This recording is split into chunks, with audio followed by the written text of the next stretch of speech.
there's this rumor that's been going around for quite some time now, a number of years, that the Simpsons are able to predict the future. Not joking. You could check this out for yourself. This is a big thing, guys. There was a study actually done on this by a college professor. Do the Simpsons predict the future?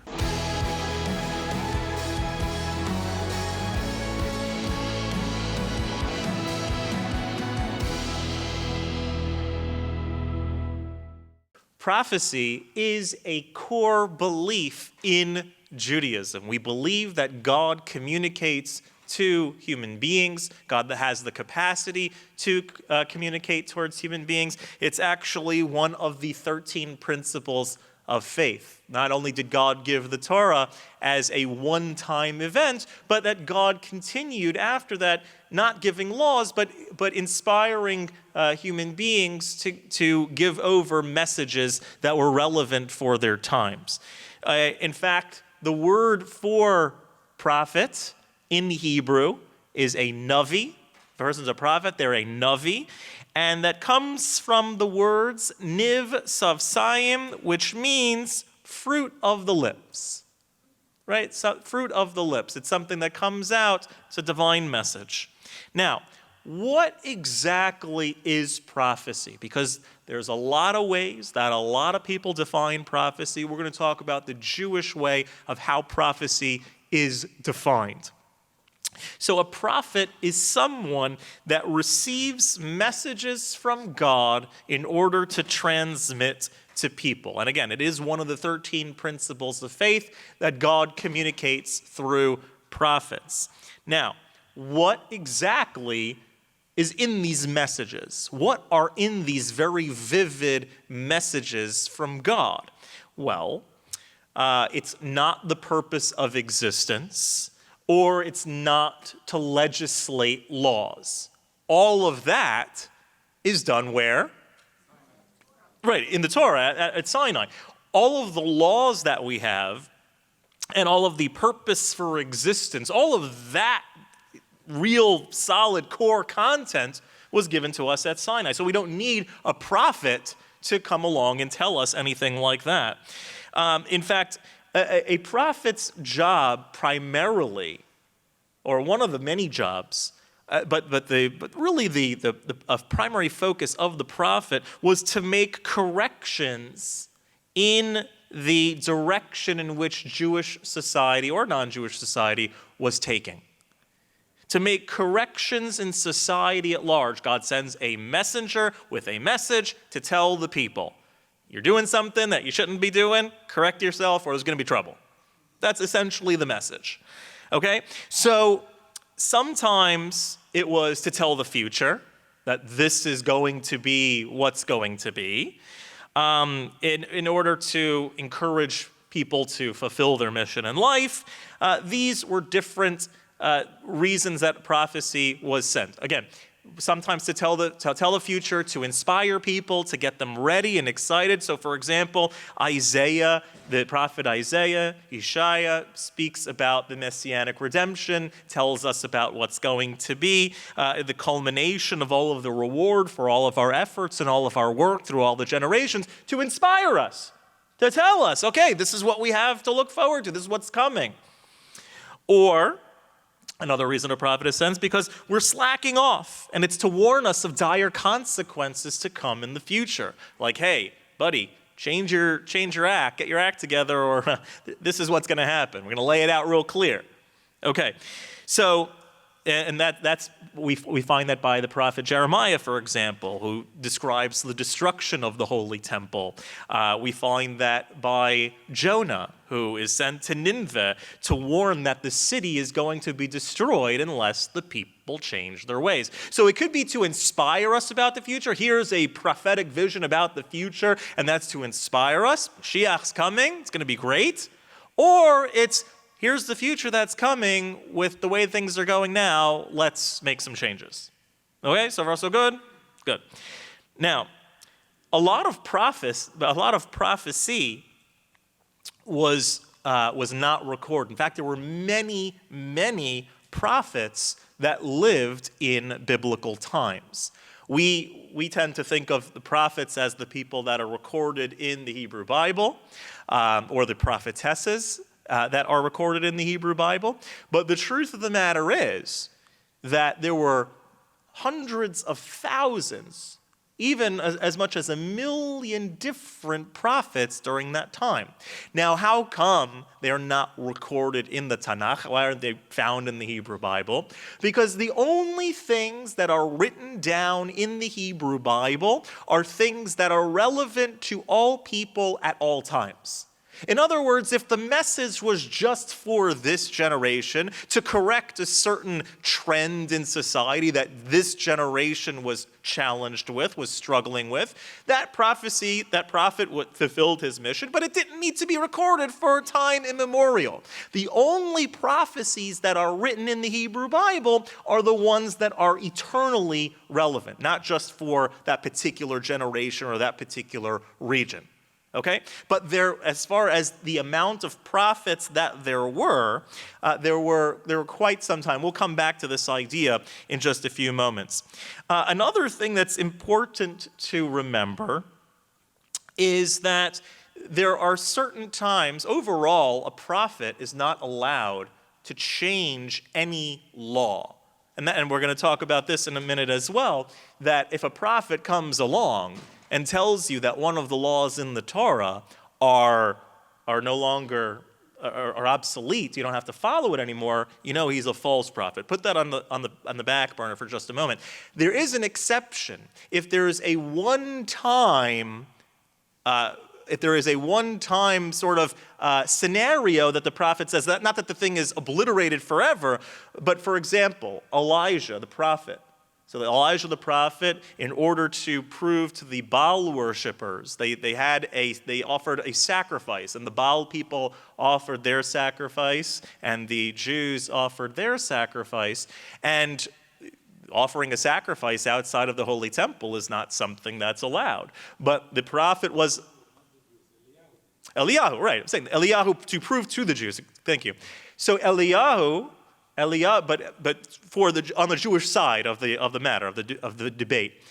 In any case, the idea of offering a sacrifice outside of the temple is not something that is allowed, typically speaking. But as a one-time exception to the rule, the prophet is allowed to do this. And so that's why we don't say, well, Elijah's a false prophet. No, it was a one-time event. Elijah didn't come along and say, now forevermore, we can offer sacrifices wherever we'd like. No, it was a one-time event. So a prophet never, ever adds or annuls a commandment. And as soon as they do, as soon as that's suggested, bye-bye, prophet. Right? We know that you are lying. We know that you are not a correct prophet. And so now, how does one become a prophet? Or how did one become a prophet in biblical times? Firstly, you had to become worthy. And it's really hard to be worthy to be a prophet. First of all, you had to be wise. So that eliminates a chunk of the population. Then you have to be of clear and lucid mind, a little bit more. Right? Then of impeccable character. Well, okay, now we have about 4 people left in a generation, right? In full control of one's evil inclination. Okay, well, that's getting real thin over here. Of calm and joyous constitution, right? Always calm and joyous. Okay, that's to shun materiality and the frivolities of life. Okay. Devoting oneself entirely to knowing and serving God. Okay, we are talking about a real small sliver of people over here. So, but in biblical times, there were actually, for lack of a better term, prophecy schools, where prophets would teach student prophets that were interested in pursuing that, how to sort of live a life that you may be worthy of prophecy. And so it was like a retreat, but like an extended retreat with not as fancy food and not as fancy accommodations, but very much a gathering of study and learning and living the life necessary to cultivate oneself to be a prophet. There were prophecy schools. And they trained people to become conducive to receiving prophecy via extensive meditation and from rigorous spiritual lifestyle. Okay? So far, so good. Good. Now, prophecy at the end of the day also came about. There was, on the one hand, the prophet had to make themselves a vessel, right, a conduit to receive prophecy. But at the end of the day, it was by divine election who was going to get the actual message. So just because you made yourself into a vessel to be worthy of prophecy doesn't mean that you had the connection. Right? It's kind of like a television. Right? Television is hooked up in a particular way. It is the vehicle, the conduit that receives the message of what's going to be on the TV. But if it's not plugged in, or there's no message sent, or it's just a box sitting there, it's ready to be used, but if it's not plugged in, there's no message coming in. So a human being could make themselves into a worthy prophet in biblical times, but at the end of the day, it was up to God whether to choose which person, or if to choose a person to speak through. It wasn't the other way around. It wasn't like, all right, God, I'm ready. Send it. Let's go. Right? It was the person prepared themselves, and if there was a message to be conveyed, that would be someone under consideration. Okay. And the way in which it was experienced was sort of like an uncontrolled ESP. Prophecy would manifest without any warning signals. The person would be just kind of walking along and then all of a sudden fall on their face and sometimes experiencing things that looked like they were mentally ill or suffering with some sort of condition, that it would just kind of hit you. Okay? Now, how are prophets verified? If anyone comes along and says, oh, hey, I'm a prophet, you got to listen to me. How do we verify the prophet? So first of all, the prophet has to be someone that possesses those attributes that we had discussed before. So if you don't possess those attributes, don't even come to the table, man. You know, those are the prerequisites. So if somebody comes and they don't have those particular qualities, you know right off the bat that this is not so. So if someone with those qualifications, with those characteristics comes along and they announce that they've received a prophecy, because again, they're of good character, they're someone that's always conquering over their evil inclination, you know them to be a righteous individual. If they come and they say, I've received a prophecy, they're given at first sort of the benefit of the doubt. We listen to them. We are assumed that they're telling the truth.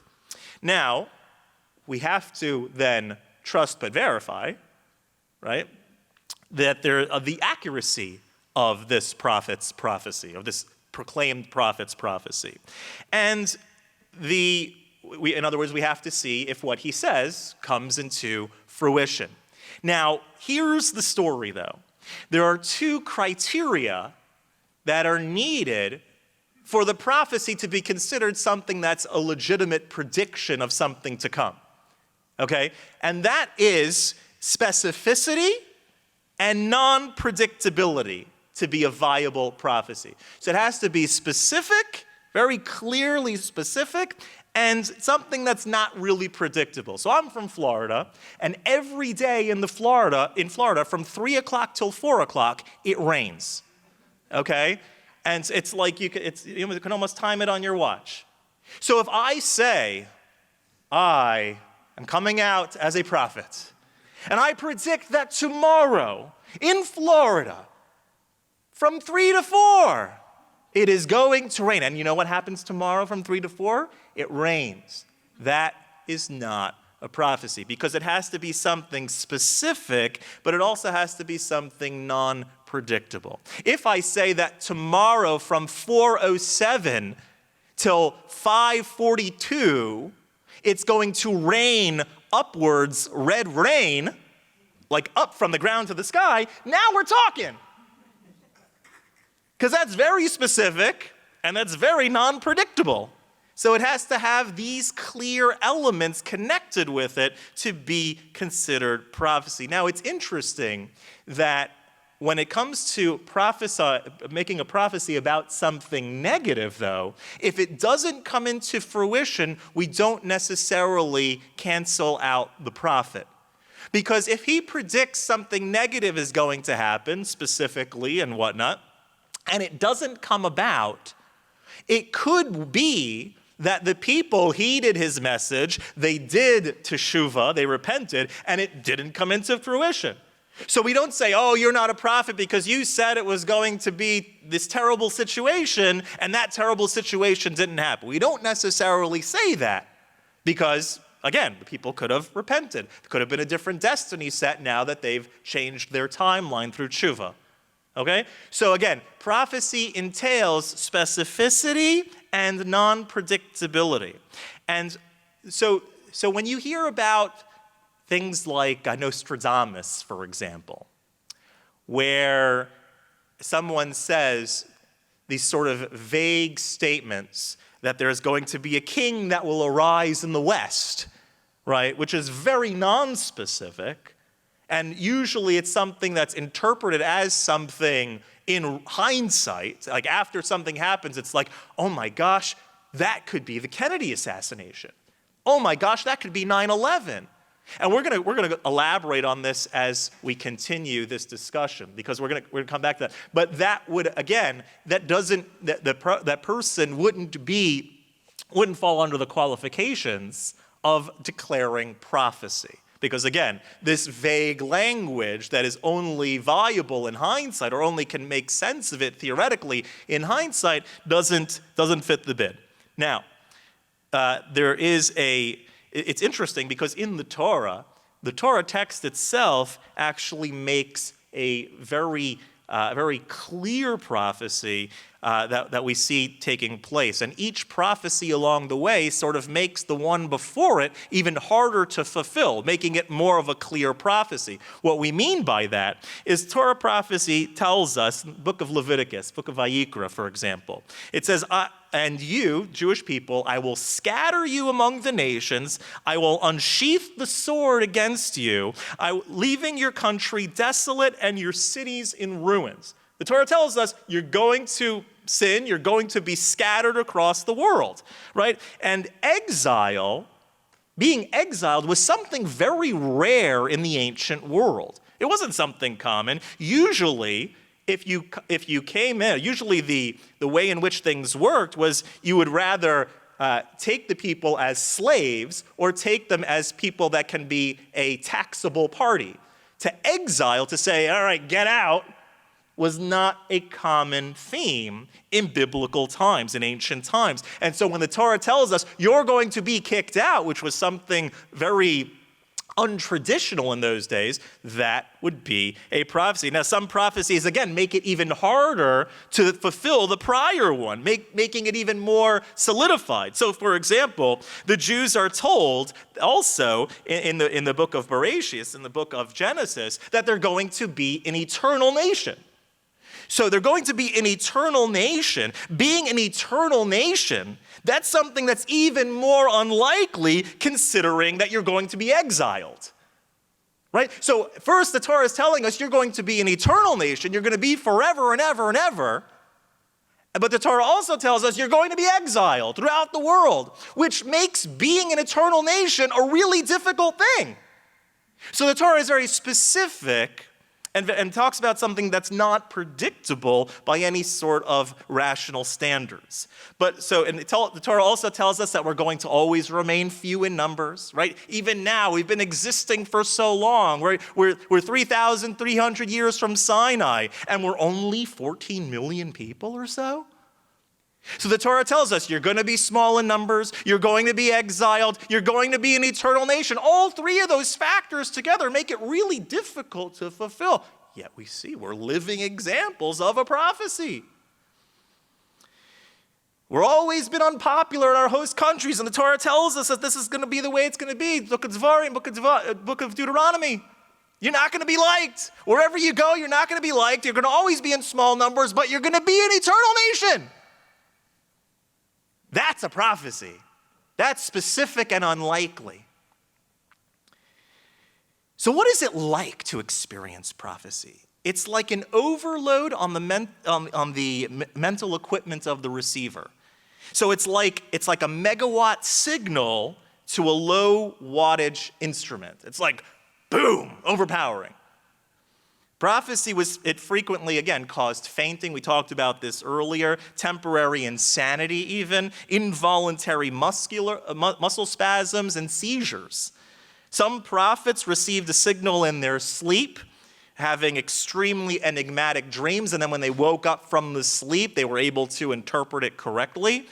No verbal or mental conversations with God as it's depicted in the Hollywood scene. The only prophecy that happened in our history that involved a sort of dialogue between two sides was the prophecy of Moses. Moses' prophecy is in a completely different caliber. Moses spoke to God like a friend talking to a friend. It was a completely different caliber. But all of the other prophets, the later prophets, and all those who came afterwards, the prophecy that they experienced was much more in these sort of overpowered epileptic seizures and an explosion of thought. Now, who were the prophets, right? We said that there were thousands, hundreds of thousands, even up to 1 million prophets in Jewish history. Most of them, again, were specific to the circumstances in which they found themselves. The Talmud counts 55 prophets in the Tanakh. 55 prophets. They contain relevance for all generations. Most of these were public figures that prophesied often and became sort of lifetime leaders. We know them all too well from Tanakh. Women too. There are 8 prophetesses, right? We have Sarah, Miriam, Devorah, Hannah. We are equal opportunities for prophecy. So, does prophecy exist today? Is it something that someone can come along and say, you know what? I don't want to tell you this, but I'm a prophet.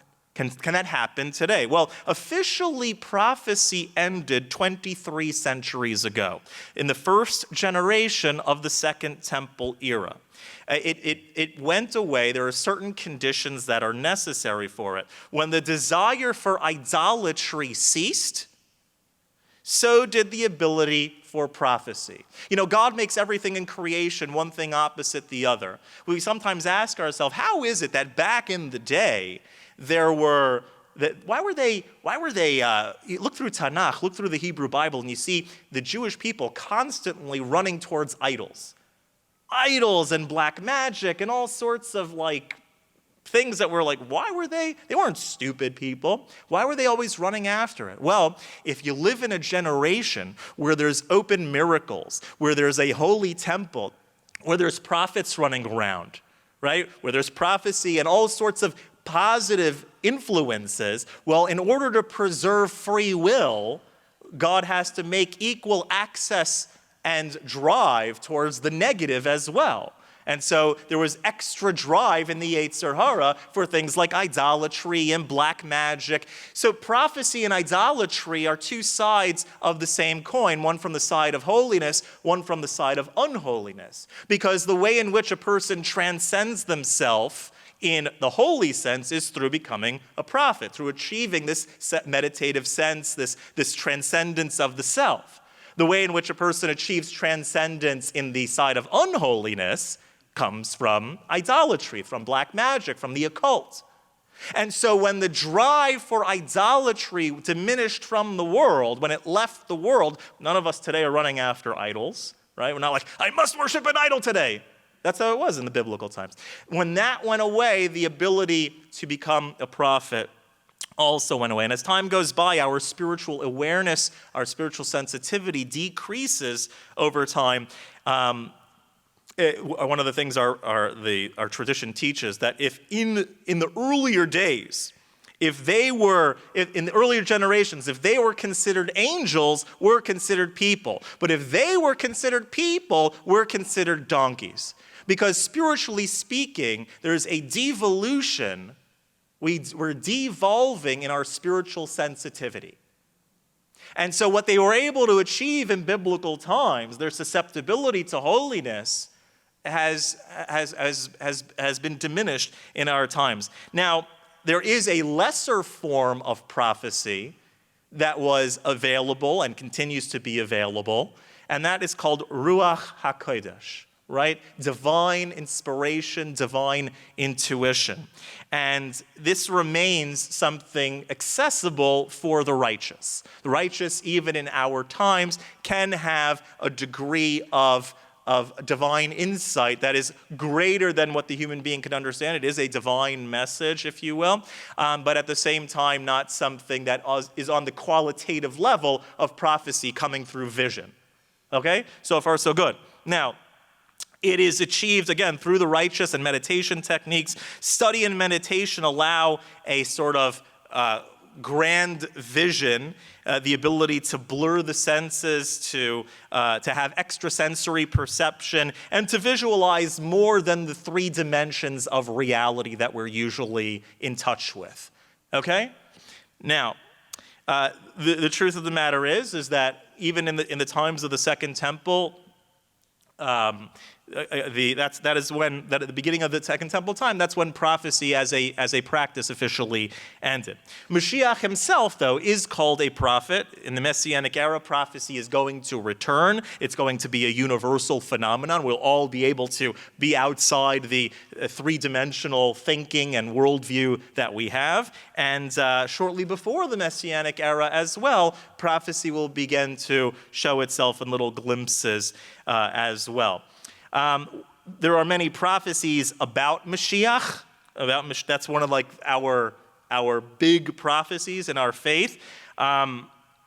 The main things that Mashiach is going to do, it says he's going to restore the temple in Jerusalem. He's going to ingather the exiles in Israel. He's going to end all evil and sin, bring an awareness of God to the world, universal peace and harmony, resurrection of the dead, a blissful utopia filled with the knowledge of God and no evil. Pretty cool. All the Jews in Israel, Beis HaMikdash rebuilt, serving God, the whole world dedicated to one mission. And that person of Mashiach in the prophecy is that he's going to be a human being, a descendant of King David through Solomon. He's going to be fully observant in the commandments. He's going to compel the Jewish people to do the same thing. And in every generation, there is someone that is fitting to be called Mashiach if that's the right time. And he's fitting should the time be right. Now, one of the things that's really interesting is that miracles don't make a prophet, and miracles do not make a Messiah. There is a warning, a very clear warning, in the book of Devarim, the book of Deuteronomy, chapter 13. It says, if somebody comes with a sign and a wonder, they do all sorts of miracles, but they tell you that something of the Torah is no longer valid. They perform a sign and a wonder. They can fly. They can do all sorts of extraordinary things. But if they tell you that one mitzvah is no longer relevant, or that there's another mitzvah to do, false prophet, false Messiah, false everything. And so the question of, well, why not? Why can't you-know-who, JC, why couldn't he be the Messiah? What disqualifies him as Messiah? So he fulfilled, first of all, none of Mashiach's prophecies, none of the prophecies of Mashiach coming, right? We said the big ones. What are the big ones? Restore the temple, ingather the exiles, and establish world peace. Right? What happened? After he was killed, the temple was destroyed, the Jews were exiled, and right, there's been no person perhaps in history, I'm not saying this was his intent, but there has been no person in history who's perhaps caused more violence in their name than JC. He wasn't a prophet. He was not a prophet. Prophecy exists also only when the Holy Land is inhabited by a majority of world Jewry. Okay? In the time of Ezra, which was 300 BCE, the majority of the Jews refused to move back from Babylon to Israel. And so prophecy ended upon the death of the last prophets, who were Haggai, Zechariah, and Malachi. JC lived 350 years after prophecy ended. So that's another feature. He's not a prophet. Didn't live in the era of prophecy. He's not a descendant on his father's side from King David. Again, Messiah has to be from King David, right? That's what it says. Well, according to one view, according to their view, he had no father. Immaculate conception, right? There was no father. So you can't trace back the genealogy if you don't have a father. And even if you want to say, okay, so let's say he adopted him. So it's interesting because in the Gospels, JC's genealogy is traced in the book of Matthew. And so, in several of the Gospels. And so, one of the members that was mentioned in his genealogy is a king that was cursed in the book of Jeremiah, that no one from his descendants will ever sit on the throne of David. So even if you want to say that he could be adopted, it doesn't work out. The Gospels teach us that he broke the Torah's commandments, and he said that they were not applicable. There's various instances of that. In the book of John, it says that JC made paste in violation of the Shabbos, which caused the Pharisees to say he doesn't observe Shabbos. The main prophecy fulfillment, and this is why I mention any of this, the main prophecy fulfillment comes from either mistranslations, such as the virgin birth, the crucifixion, the suffering servant in Isaiah, or and this is going to bring us to a broader idea, drawing the targets after you shoot the arrows. There's a famous mashal, there's a famous analogy by the Dubna Magid. The Dubna Magid used to give great analogies. And he tells the story of a man who was walking through the forest, and as he's walking through the trees, he sees a bullseye drawn on the side of the tree with an arrow directly through a target, drawn on the side of the tree and an arrow directly through the bullseye. And then he comes a few feet later, he sees another tree with another target, with another arrow directly through the bullseye. And he keeps walking, he sees this throughout the forest, and finally he comes to a clearing in the forest. He sees the archer sort of winding up his bow, and he runs over to him, he says, "I've seen your work. You have such precision. How is it that you've nailed every single target, every single bullseye?" And he says, "It's very simple. First, I shoot the arrow, it hits the tree, and wherever it lands, I draw a target around it." And this is sometimes the way in which prophecy, not only the fulfillment of prophecy by JC and the Gospels, sometimes the way, we put something that wasn't a prophecy and we look back for a vague verse that sort of validates it. But this is oftentimes the way in which people validate a prophecy or seek to validate a prophecy. They have a target, they have an idea, they have a situation that happened, and then you go back and you find a prophecy that somehow alludes to it. We talked about this earlier with Nostradamus. Right? Something happens. Kennedy, unfortunately, is assassinated. 9/11 happens, these big world events. And then you go back in the writings of Nostradamus and you find vague wording. The eagle from the north will perish. And you make it that it, and then when you put it together, it kind of looks good. It's like, hey, maybe that's something to think about. But really, if the prophecy is only discovered by going back and looking at these sort of vague descriptions and making it fit into the picture, you're shooting the arrow and then drawing the target around it. There are all sorts of interesting bad prophecies that never came to fruition. Everyone remember Y2K? Yeah, that was fun. Everyone remember the Mayan apocalypse that was supposed to happen in 2012? Right? It said in December of 2012, based on looking at the extended Maya long calendar, that the world was going to have tremendous upheaval and was going to be destroyed, and they made movies about it, and all sorts of interesting different things. So so again, these things are this is shooting the arrow, and there's interesting. I don't know if anybody's seen this. Some people in this room, if not you, maybe your kids. Anyone in this room hear of The Simpsons? Right? Everyone's heard of The Simpsons. So there's this rumor that's been going around for quite some time now, a number of years, that The Simpsons are able to predict the future. Not joking. You could check this out for yourself. This is a big thing, guys.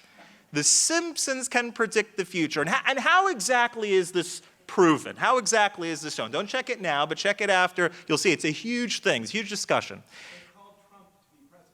Right, exactly. That was the thing. So here's the deal.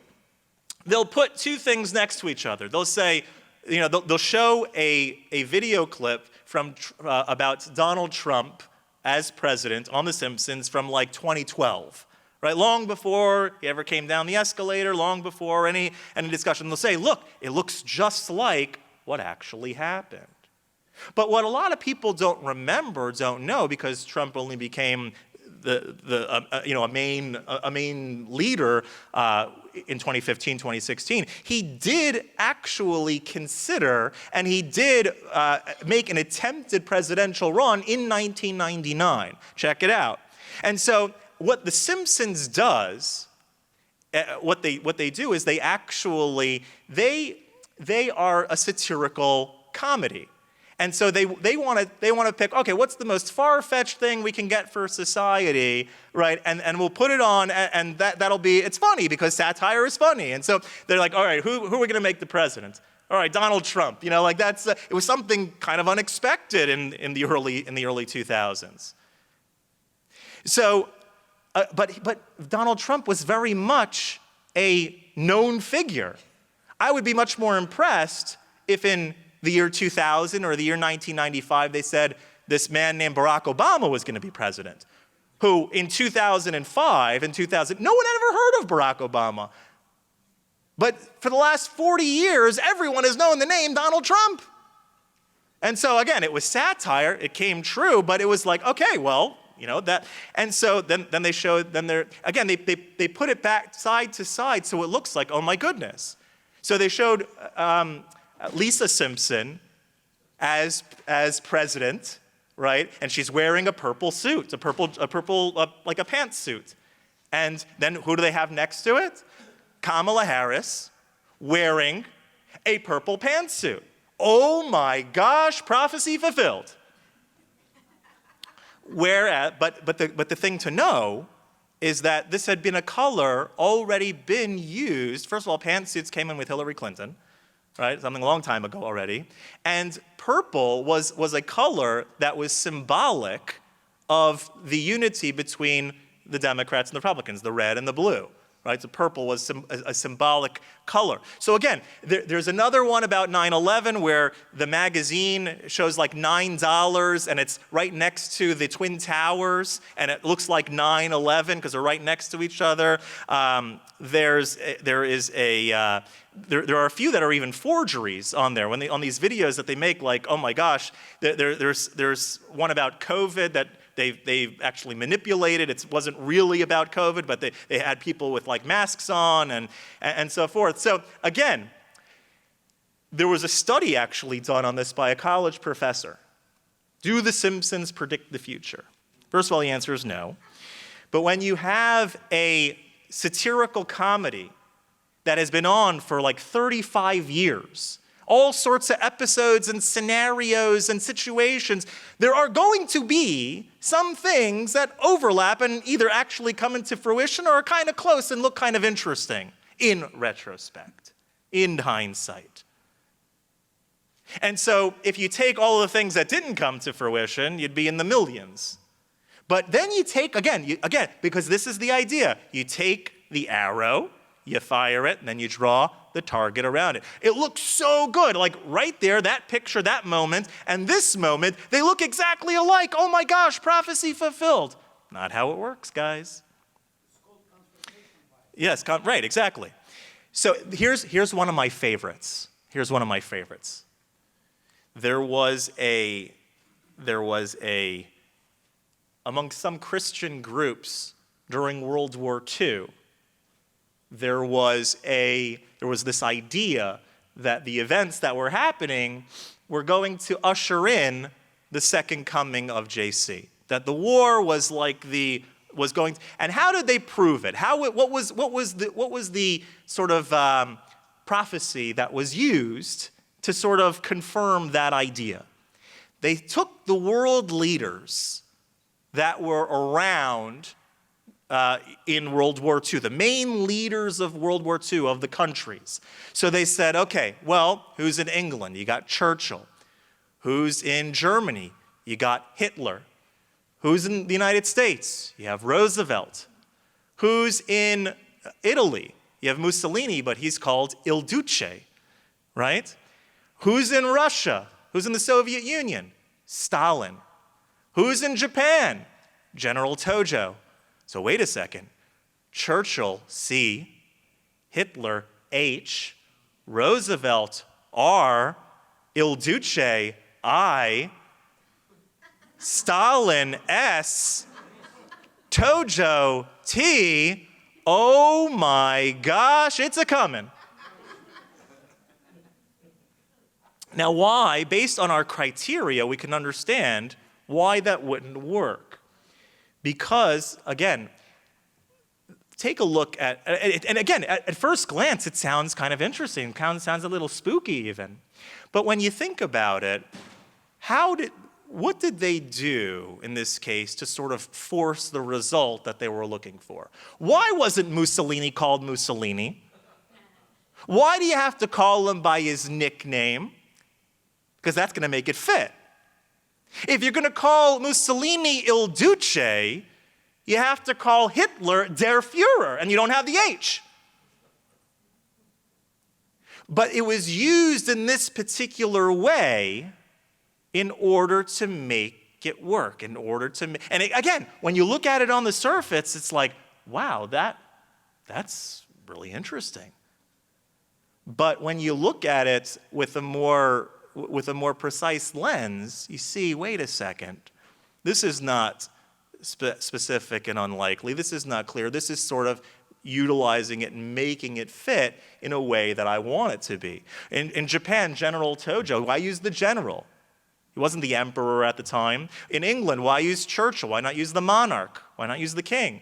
You know, you play with it. So there was someone who added to this discussion. It was this. They added more leaders from other countries, right? Names of, you got France in there. Once you start incorporating other countries, and so they put a bunch of different things. They made it spell something else. So it's not, because again, if you take what you want and you form it into something and you shoot the arrow exactly where you want it and you draw the target around it, it looks really good to the onlooker, but prophecy you have not done. And that's the idea. That's how we tell. So we have to be very precise, very careful about how all of this works. And when something seems too good to be true, chances are that it is, and not only that, but chances are you cherry pick the things that you're looking for. You put it together and it's, oh my goodness gracious, when COVID came, everyone discovered this book that was written by Dean Koontz in 1981 called The Eyes of Darkness. And in that book, it mentions a Chinese scientist who brought up a biological weapon called Wuhan 400, right? In 1981. Again, that sounds, whoa. However, when you trace it back a little bit, and do a little bit more research and broaden the context, I mean, that sounds kind of spooky. The original in 1981, right? And Dean Koontz was asked about this. He's like, no, I'm not a prophet. In 1981, the original facility that this chemical weapon, or that this biological weapon came from, was actually called Gorky 400, which is a facility in Russia. Because in the 1980s, where were we scared that there was going to be some sort of attack from? It was from Russia. So in the earlier editions, 1980s, it's a Russian facility that's mentioned. So there was, in the newspaper, I think one of the Chinese newspapers, it was discussed after the fall of the Soviet Union. Well, to have a book that's talking about biological warfare from Russia, well, that's not really good for peace relations. Perestroika, I mean, we're trying to make peace with the Ruskies, right? Right after the Berlin Wall falls down and new communication opens up, to have a book that talks about a facility in Russia. So who do we pick? So pick somewhere, pick a facility in China that studies these types of things. So again, on the surface, it's like, whoa. But again, when you look at it with a more precise vision, don't fire the arrow and then draw the target around it. Don't say, oh my gosh, there's a pandemic, and then every trace that we see that has some sort of resemblance of what's going on, that is, by the way, in the book, it has like a 100% fatality rate, which, thank God, as terrible as COVID was for our society, it was much, much less than that. So again, this is how we determine what's a prophet, what's a prophecy, and so forth. So I just want to conclude with a thought. We are here together today at the National Jewish Retreat. And we are here, we are enjoying ourselves as Jews.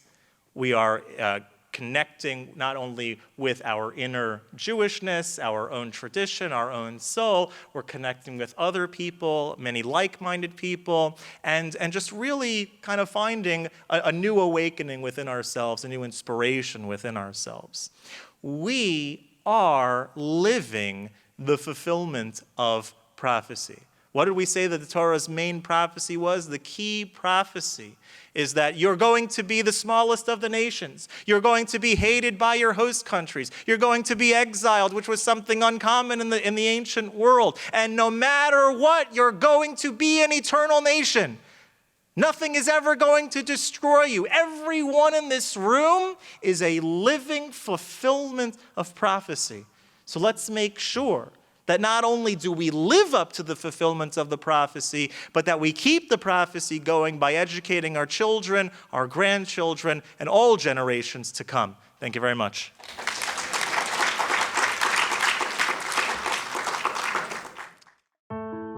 Click subscribe to see more exclusive content for the most sought-after Jewish speakers, teachers, and thinkers.